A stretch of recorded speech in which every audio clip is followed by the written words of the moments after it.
கோயில்கள்லயும் பாத்தீங்கன்னா ஒரு கெப்பாசிட்டி இருக்கு.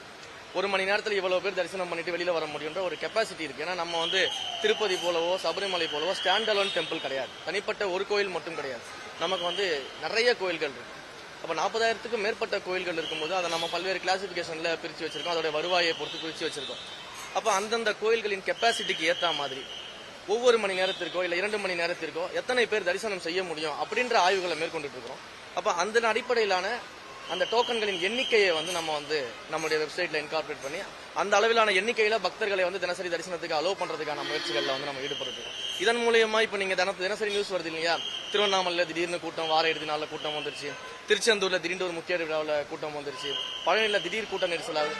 அப்ப இந்த மாதிரியான இந்த கிரவுட் மேனேஜ்மெண்ட் இஷ்யூஸை நம்ம இந்த ஆன்லைன் போர்ட்டல் மூலமா சரி பண்ண முடியும்.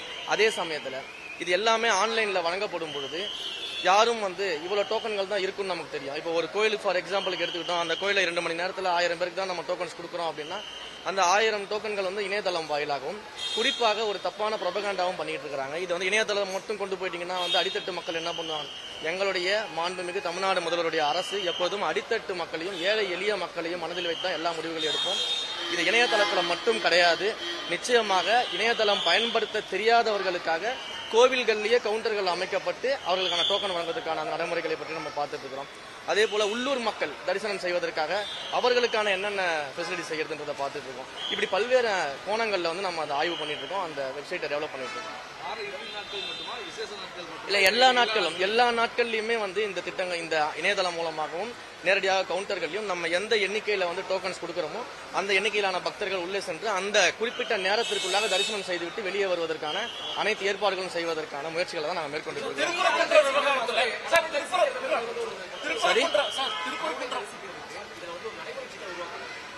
இல்ல நடைமுறை சிக்கல்னு நீங்க பாத்தீங்கன்னா அப்ப தினசரி இவ்வளவு கூட்டம் அதிகமாயிடுச்சு, இவ்வளவு பெரிய கிரவுட் மேனேஜ்மெண்ட் பண்ண முடியாம அரசாங்கம் தவிக்குது, இவ்வளவு கூட்டம் மேனேஜ் பண்ண முடியல அப்படின்ற சூழ்நிலைக்கு வரும்போது அதற்கான கவுண்டர் மெஷர்ஸ் நம்ம பண்ணிதானே ஆகணும்.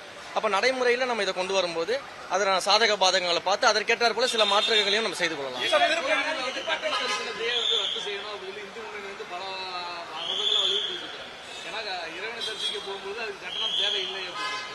கட்டண தரிசனம் ரத்து செய்யணும் அப்படின்ற சூழல்ல டோக்கன் சிஸ்டத்துல கட்டணம் வசூலிக்க போகும். அது இல்ல இப்ப ஆல்ரெடி கடந்த ஆட்சிகள்ல இருந்து நீங்க பாத்தீங்கன்னா பெய்டு தரிசனம் இருக்கு, ஃப்ரீ தரிசனம்ன்ற அந்த கான்செப்ட் எல்லா கோயில்கள்லயுமே இருக்கு.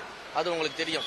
இது தொடர்பான முடிவுகளை இந்த மாடியூல்ஸ் எல்லாம் ரெடி ஆனதுக்கு அப்புறம் மாண்புமிகு முதலமைச்சர் அவர்கிட்ட டிஸ்கஸ் பண்ணிட்டு என்ன பண்ணலாம் அப்படின்ற முடிவுகளை நாங்க எடுப்போம். முதல்ல இந்த கிரவுட் மேனேஜ்மெண்ட்டுக்காகவும் இந்த டிக்கெட்டுகளை வைத்து இந்த டோக்கன்களை வச்சுக்கிட்டு பாத்தீங்கன்னா நிறைய போலி டோக்கன்கள் கொடுக்கறது, அதுக்கப்புறம் கோயில் வாசல்கள்ல நின்றுகிட்டு பாத்தீங்கன்னா தனிப்பட்ட முறையில இல்லீகலா பணம் வாங்கிட்டு உள்ள அழைச்சிட்டு போறது, இந்த மாதிரி சிஸ்டம் இந்த மாதிரி கரப்ஷனை முதல்ல நம்ம ஒழிக்கணும்னு முடிவு பண்ணோம் கோவில்ல. ஏன்னா இன்றைக்கு கோயில்கள்ல பாத்தீங்கன்னா இலவச தரிசனம் கியூ இருக்கு, பெய்டு தரிசனம் கியூ ஆல்ரெடி இருக்குது.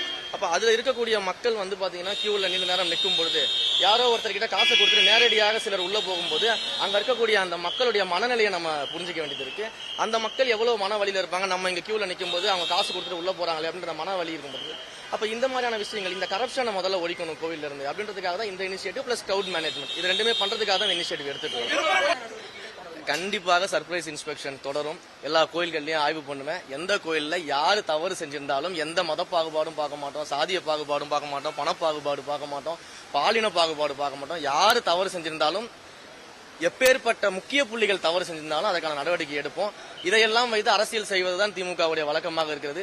தந்தை பெரியாரை பின்பற்றியவர்கள் இன்றைக்கு என்னை சாதி பெயரை சொல்லி கூப்பிடக்கூடிய அளவுக்கு வந்திருக்கிறாங்கன்னா எந்த அளவுக்கு அவங்க கொள்கையிலிருந்து நீர்த்து போய் தங்களை காப்பாற்றிக் கொள்வதற்காக பேசிக் கொண்டிருக்காங்க. இது ஒரு வெட்ட வெளிச்சமான உதாரணம். நிச்சயமாக நடவடிக்கைகள் தொடரும். கோயில்கள் தூய்மையாக்கப்படும். கோயில்கள் மக்கள் மன நிம்மதியோடு சென்று கடவுளை வணங்கக்கூடிய ஒரு இடமாக மாற்றி அமைக்கப்படும்.